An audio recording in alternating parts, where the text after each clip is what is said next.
Hi, I'm Daniel, And I'm Angus. and we're S3 Reading Ambassadors. We're here to talk to living legend Mr. Dargie from the amazing Social Subjects Department about books, comics, and his love of reading. This interview is for the library's Prêt radio podcast, which you can find on YouTube. So, Mr. Dargie, we know you're a big reader, but have you always been since you were a boy? Yes, I've always been a reader. Books were something that were always encouraged in my house. You guys won't know what life was like before the internet. But I grew up in the Shetland Islands. There's nothing to do there. A rainy Sunday, you wouldn't go outside. I'd grab a book off the shelf and I'd just sit down and read. Oh, that's what I did. Hello. Why do you think reading is so important for kids and adults? One, I'm a teacher. It's very important to read. It's the most important thing in the world. It's how you learn. You can imagine what it's like to be in another world and then read about it. You can imagine what it's like to be an alien, not have an arm.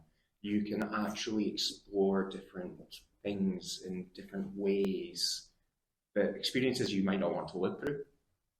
You might not want to know what it's like in prison, but you can read the Count of Monte Cristo and hear about being a prisoner and how torturous and horrible it is, and learn from that. So it's a way to experience the world without ever having to leave your house. Yeah, I suppose, definitely.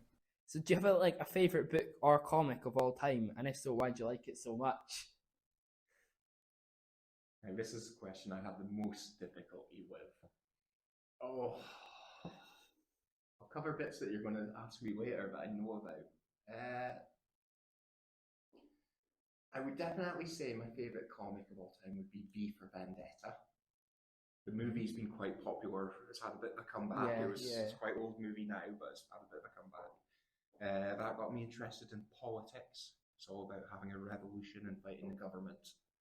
So I went and studied politics in order to learn how to fight the government and to be a rebel. And then became a teacher. The exact opposite of it. And I think it was the emotional impact of it. There's a scene that makes me cry every single time I read it, and the feeling of reading that scene, going through the experience of the torture that the person goes through, feeling the pain they've been feeling, and then coming out of it, the escape, the cathartic release from not having to have negative emotions. Yeah. And I've met the writer, I've met the author at conventions, I've got a beautiful sketch cover, and it's always meant so much to me. It's one I would recommend everyone to sit down and read. The movie's good. The book is far, far better. They always are, though, aren't they? Yeah. Nearly always. Yeah. In terms of books, I cannot even begin to answer that. I would say I'll give you a series, The Wheel of Time. Oh, yeah. I've read all 15 books of it. Wow. And it's one I won't watch the movie or the TV show for. Definitely. Started on Amazon, I refuse to watch it because it's supposed to be terrible. Yeah. But the book's shaped a huge chunk of my life. Do you have a favourite author? If why? If why? If so, is it the storytelling or the characters or the subject matter that appeals to you? Well, this is where I said I'd say things to you, different things. As a comic collector, you quite often find yourself buying X-Men. I have like 500 issues of X-Men. Some of it is terrible. But I'm a collector, so I cannot not buy a copy of X-Men every month. So quite often it will be the character that takes me through books that I'm reading, and I'll follow along. Sometimes I'll pick up a new character or a new book just because a new author started writing that this month to see how it goes. There's a guy called Warren Ellis who's done loads of great work in the past. He's a British comic writer. I'd say he's probably one of my favourites. But he does special redesigns, so Marvel hires him to write 6 issues of Iron Man, rewrite Iron Man's origin story, create it more up to date. Yeah. And that's it, he does 6 issues. Do Moon Knight, 6-issue relaunch. And that's all he does is he comes in and does 6 issue spells, recreates a character, and then disappears off. And then new writers have got to come along afterwards, and that's when I can tell, like, did I pick up Moon Knight and Iron Man because of Warren Ellis writing them? Or because what he's done to his character and how I enjoy it. Yeah. 9 times out of 10, I drop the book after he leaps. Yeah, because fair enough. It goes downhill. What about a favourite comic artist? Right, well, I much prefer the story and the writing. Some people will collect comics and just buy them for the artists. It's very, very rare I'll do that. Sometimes art can be so bad it puts you off a story. I suppose, yeah. But again, I'm a collector geek, and there's a run of X-Force that was absolutely awful. You can't even tell what's going on in the art. Oh, right. But I had to have it.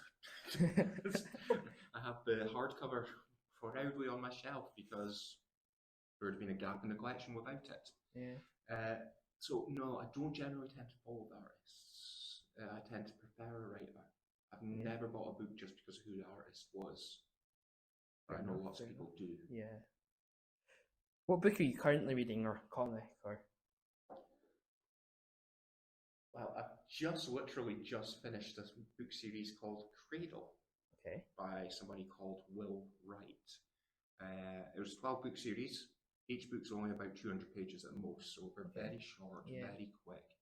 But it's progression fantasy.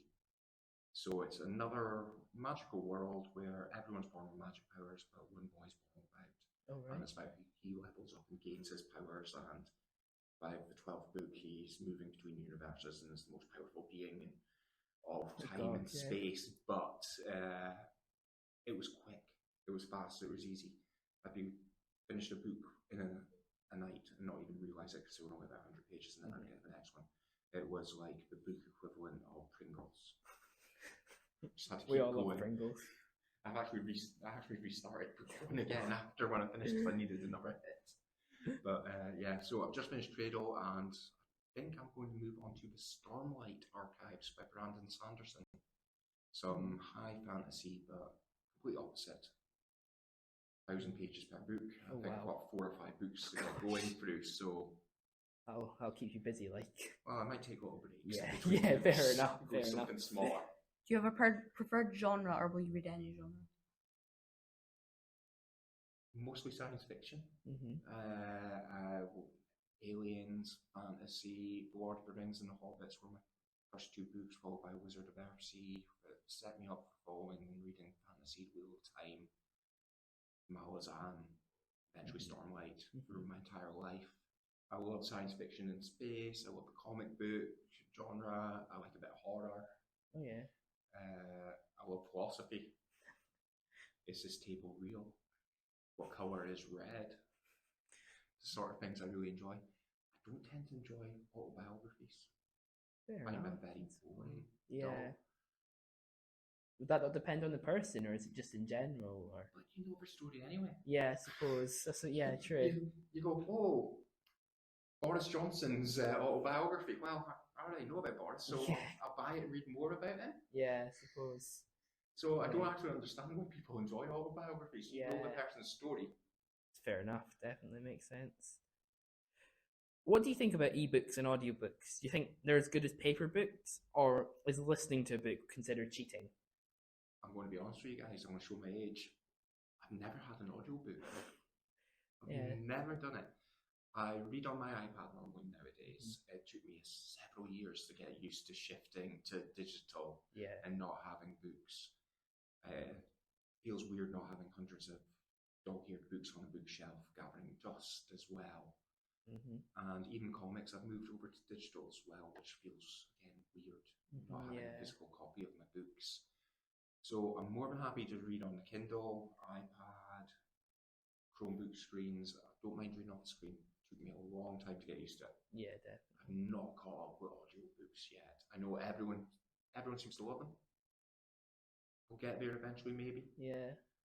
But I agree. I'm not down with the kids yet. No, I agree with you though. A proper book I prefer, but I mean it's fair enough. I suppose if you have additional support needs or whatever, you need to use it that way. That's fair enough. I quite like an audiobook on my paperweight. Yeah, that might be useful. You don't need to think. You're just. Yeah. Do you always finish a book even if you hate it? No. It's been a while since I've not finished a book, but it does occur. There's something called the Sunk Cost Fallacy. So if you've spent you've read the first 2 books in the series, you kind of torture yourself. You're going, I'm not enjoying book 3, but I read the first 2, so you force yourself to finish it, or you think, I've been doing this for so long, I can't stop, so I'll do it even if I'm not enjoying it. So quite often I will force myself to finish a series even if I'm not enjoying it. Occasionally one comes along and I'm just like, no, do it. There's the Painted Man series by Peter J. Brett. Book 1 is probably one of the best books I've ever read in my life. Book 2 was okay. Book 3 was terrible. Book 4 was awful, and I've never picked up book 5. I will not finish that series. It was so bad. So it does occur, but sometimes I just force myself through, praying it's going to get better, or I've invested so much time and effort, I may as well finish it. Fair enough, fair enough. Who's the most interesting author you've ever met? I'm going to go with Alex Garland. Okay. He wrote The Beach. It got turned into a movie with Leonardo DiCaprio, Tesseract. He now does movies. Judge Dredd movie, Annihilation, Ex Machina. And he's now a director. So that movement's really interesting. He's gone from being a novelist and to moving to writing screenplays and directing movies and becoming very successful in another field.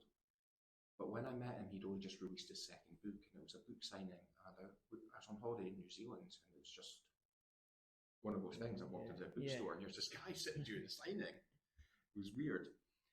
And I've never met such a shy person in my life. Yeah.